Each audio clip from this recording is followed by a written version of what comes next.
मेरा नाम टैरी पार्क्स है और मैं मसीही सफ़र की एक नई किस्त के साथ आपके सामने हाजिर हूँ।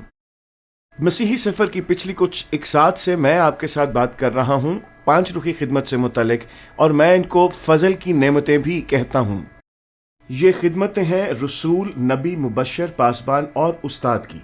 रसूल, नबी, मुबश्शिर, पासबान और उस्ताद, ये वो नेमतें हैं जो मसीह यीशु ने दी हैं कलीसिया को, ताकि कलीसिया मजबूत हो और बुलूगत को पहुंच जाए।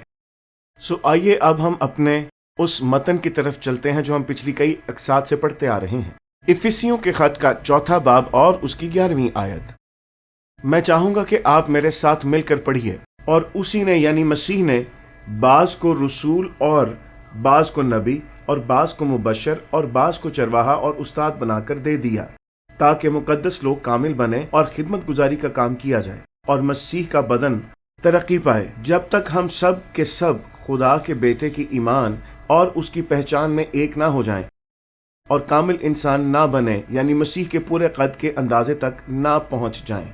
यहाँ पर जिस कद के अंदाजे की बात हो रही है, इसका मतलब है बलूगत हासिल कर लेना, ताकि हम आगे को बच्चे ना रहें और आदमियों की बाजीगरी और मकारी के सबब से उनके गुमराह करने वाले मंसूबों की तरफ हर एक तालीम के झोंके से मौजों की तरह उछलते बहते ना फिरें, बल्कि मोहब्बत के साथ सच्चाई पर कायम रहकर और उसके साथ जो सर है यानी मसीह के साथ पैवस्ता होकर हर तरह से बढ़ते जाएं, जिससे सारा बदन हर एक जोड़ की मदद से पैवस्ता होकर और गठ कर उस तासीर के मुआफिक जो बकदर हर हिस्सा होती है अपने आप को बढ़ाता है, ताकि मोहब्बत में अपनी तरक्की करता जाए।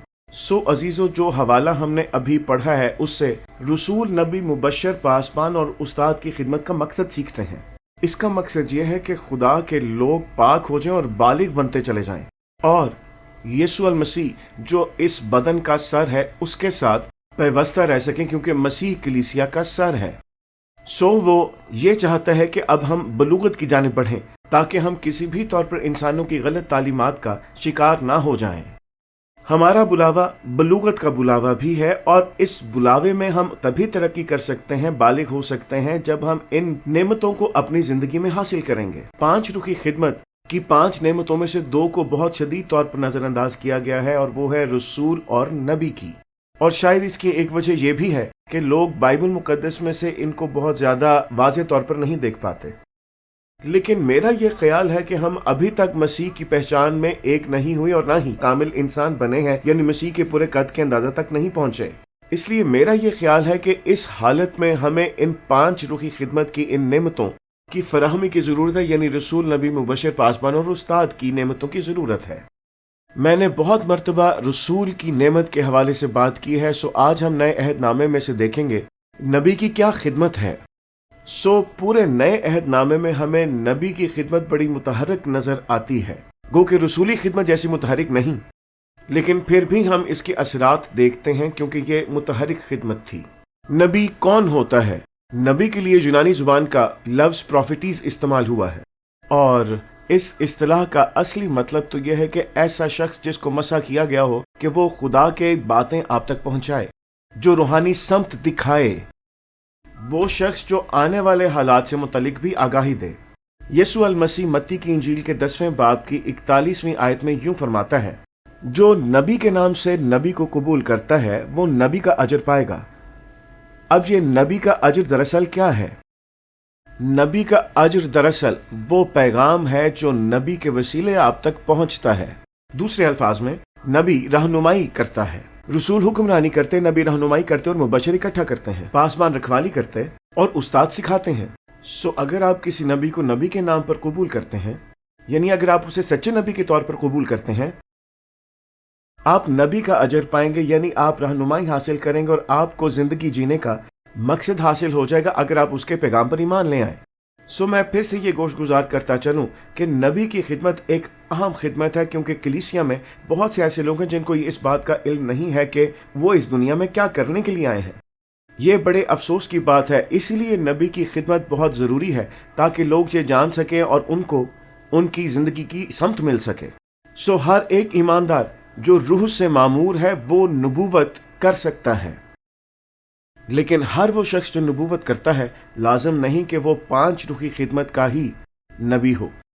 मैं इस बात को ایک اور انداز میں کہنا چاہوں گا، ہر وہ شخص جو نبوت کرتا ہے لازمی نہیں کہ وہ شخص نبوت کرے اور وہ نبی ہی ہو۔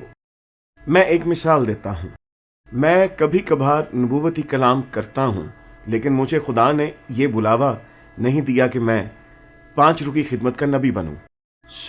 اس کا کیا مطلب ہے؟ اس کا مطلب یہ ہے کہ گو کہ میں نبی کی بصیرت رکھتا ہوں، اور خدا نے میری مسیحی زندگی میں مجھے بہت بار نبوتی کلام کیا، اور کیونکہ مسیحی زندگی میں مجھے اس کی فراہمی حاصل رہی ہے، میری زندگی میں نبوتی کلام نازل ہوتا رہا ہے۔ اس 5 روح کی خدمت کے نعمتوں کے تعلق سے جو بات سیکھنے کی ضرورت ہے وہ یہ ہے کہ یہ صرف معلومات کے حوالے سے نہیں بلکہ فراہمی کے حوالے سے ہے۔ عزیزو، اگر میں کسی نبی کو نبی کے نام پر قبول کرتا ہوں تو میں نبی کا اجر پاؤں گا، یعنی اپنی زندگی کے لیے رہنمائی حاصل کروں گا، اور اگر میں کسی رسول کو رسول کے نام پر قبول کرتا ہوں تو میں رسول کا اجر پا جاؤں گا۔ وہ اجر کیا ہوگا؟ وہ اجر ایسی زندگی ہوگی جس میں نظم و ضبط اور اختیار ہوگا، ایسی زندگی جس میں سمت ہوگی، جس میں نظم و ضبط ہوگا اور زندگی ترقی کرتی جائے گی۔ پہلا کرنتھیوں اس کا 12واں باب اور اس کی 28ویں آیت بتاتی ہے کہ پہلے رسول ہیں، پھر نبی ہیں، اور اس کے بعد استاد آتے ہیں۔ اس حوالے سے ہمیں خدمت کی نعمتوں میں درجہ بندیوں کا علم حاصل ہوتا ہے۔ پہلے رسول کے لیے جو لفظ استعمال کیا گیا ہے یونانی زبان میں وہ ہے پوٹا، جس کا مطلب ہے اختیار میں پہلے درجے پر۔ دوسرے نمبر پر نبی، یعنی اختیار میں دوسرے درجے پر نبی آتے ہیں، اور اختیار کے معاملے میں تیسرے درجے پر آتے ہیں استاد۔ ان کے لیے لفظ استعمال کیا گیا ہے ٹرائٹوس، یعنی اختیار میں تیسرے درجے پر۔ خدا ہمیں بتاتا ہے کہ یہ درجہ بندیاں کیوں ہیں، تاکہ کلیسیا میں ہم ان کو ان کا اصل مقام دے سکیں۔ اور بائبل مقدس میں ایک حوالہ یہ بھی بتاتا ہے کہ کلیسیا کی بنیاد رسولوں اور نبیوں کی تعلیم پر رکھی گئی ہے۔ ہم نے یہ گیت سن رکھا ہے اور اس کہانی سے بھی بخوبی واقف ہیں کہ ہمیں اپنی بنیاد کو، یعنی اپنے گھر کی بنیاد کو چٹان پر بنانا ہے، نہ کہ ریت پر۔ اسی طرح سے کلیسیا کی بنیاد بھی اگر رسولوں اور نبیوں کی تعلیم پر نہیں رکھی گئی تو اس کا مطلب ہے کہ کلیسیا کی بنیاد ریت پر ہے، نہ کہ چٹان پر، اور یہ کمزور بنیاد ہے۔ عزیزو، اگر ہم کسی بھی چیز کے مقصد سے نا واقف ہیں تو پھر ہم یا تو اسے نظر انداز کر دیں گے، اس پر تنقید کریں گے، یا اس پر دھیان نہیں دیں گے، اور عین ممکن ہے کہ اس کا غلط استعمال کریں کیونکہ ہمیں اس کی قدر کا نہیں پتہ۔ میرا یہ خیال ہے کہ ہمیں اس بات کی قدر و منزلت کا علم ہونا چاہیے کہ رسولی خدمت اور نبیوں کی خدمت کیا ہے، کیونکہ اسی سے کلیسیا کی بنیاد مضبوط ہوتی ہے۔ اسی طرح ہم بلوغت میں قدم رکھتے ہیں۔ اب دھوکہ نہ کھائیں، ہر شخص جو خود کو رسول یا نبی کہتا ہے وہ رسول یا نبی نہیں ہوتا۔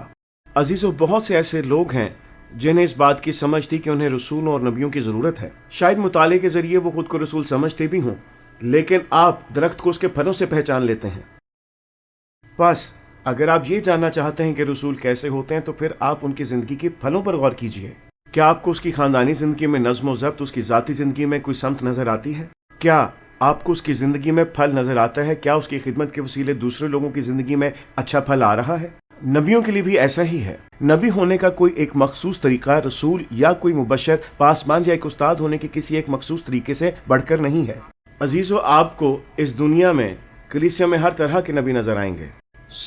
نبی ہونے یا رسول ہونے کا کوئی بھی ایک مخصوص طریقہ نہیں ہے، لیکن ہاں، آپ درخت کو اس کے پھلوں سے پہچان سکتے ہیں۔ اگر آپ کو کہیں نبی کی خدمت نظر آتی ہے، یا پھر نبی کی خدمت حاصل کرتے ہیں، یا دوسروں کی زندگی میں یہ دیکھتے ہیں کہ وہ نبیوں کے وسیلے سے اپنی زندگی میں حوصلہ اور پاکیزگی کا پیغام حاصل کر رہے ہیں، تو پھر یقیناً ان کی زندگی میں وہ تمام پھل بھی ظاہر ہوں گے جو نبی کی زندگی میں ہونے چاہیے، اور یہ بات مثبت بات ہے۔ اس کا مطلب ہے کہ وہ خدا کا سچا نبی ہے۔ نبیوں کی خدمت کے بہت سارے پہلو ہیں، وہ صرف لوگوں کو تسلی یا حوصلہ ہی نہیں دیتے، اس کے علاوہ وہ چھپی ہوئی چیزوں کو ظاہر بھی کرتے ہیں، وہ شناخت کرتے ہیں، وہ بلاووں کی پہچان بھی کرتے ہیں۔ اور شروع میں میرے ساتھ ایسا بھی ہوا کہ جب میں نبیوں کے ساتھ اٹھتا بیٹھتا تھا تو انہوں نے مجھے یہ بتایا کہ میری زندگی پر کل وقتی خدمت کا بلاوا ہے۔ وہ پوشیدہ باتوں کو کھول کر بیان کرتے اور بعض اوقات پیشن گوئیاں بھی کرتے ہیں۔ وہ بہت ساری باتوں کا اعلان کرتے اور ان کو قیام بخشتے ہیں۔ مثلاً وہ یہ بھی کہہ سکتے ہیں کہ اس علاقے میں خدا چاہتا ہے کہ چرچ تعمیر کیا جائے، اور نبی بہت ساری روحانی نعمتیں اپنے ہاتھ رکھنے کے وسیلے سے لوگوں میں منتقل کر سکتے ہیں۔ یہ ڈھیروں کاموں میں سے چند ایک کام ہیں جو نبی کر سکتے ہیں۔ नबी की खिदमत की बहुत सारी जहतें होती हैं। बहुत सारे ऐसे अंबिया हैं जो रोया देखते हैं और वो इस तरह से रोया देखते हैं जैसे कोई शख्स कोई फिल्म देख रहा होता है, इसलिए उन्हें रोया नजर आता है। ज़ाती तौर पर जब मैं नबूवत करता हूं तो मुझे अपने बातिन में उस चीज़ का इल्म होता है, मैं जान जाता हूं। और कई बार खुदा जब मुझे नबूवती कलाम बख्शता है तो मेरे वसीले लोगों के लिए इल्मियत का कलाम भी होता है। कई बार ये इल्मियत का कलाम सिर्फ एक ख्याल की सूरत में मेरे दिल में आता है और लाजमी बात नहीं कि ये मैं खुद से सोचूं, ये बस मेरे दिल में डाल दिया जाता है। कई बार तो ऐसा होता है कि पल भर के लिए मुझे कुछ तस्वीरें नजर आती हैं और मैं बहुत सारे ऐसे अंबिया को भी जानता हूं जो खुदा के साथ रूहानी आलम में बराह रास्त गुफ्तगू कर रहे होते हैं। यकीन जानिए कि नबी होने का कोई एक मखसूस तरीक़ाकार नहीं। हमें यह समझ जाने की बेहद ज़रूरत है कि खुदा की दी हुई नेमतें मुख्तलिफ अंदाज से काम करती हैं और मैं खुदा का शुक्रिया अदा करता हूं कि अब ऐसा हो रहा है। आज मैंने आपको 5 रूही खिदमत में से नबी की खिदमत का एक छोटा सा तारुफ दिया है और आज के लिए बस इतना ही, लेकिन अगले प्रोग्राम में हम इन पर और ज़्यादा गहरे तौर पर गौर करेंगे कि नबी का 5 रूही खिदमत में और क्या किरदार है। शुक्रिया।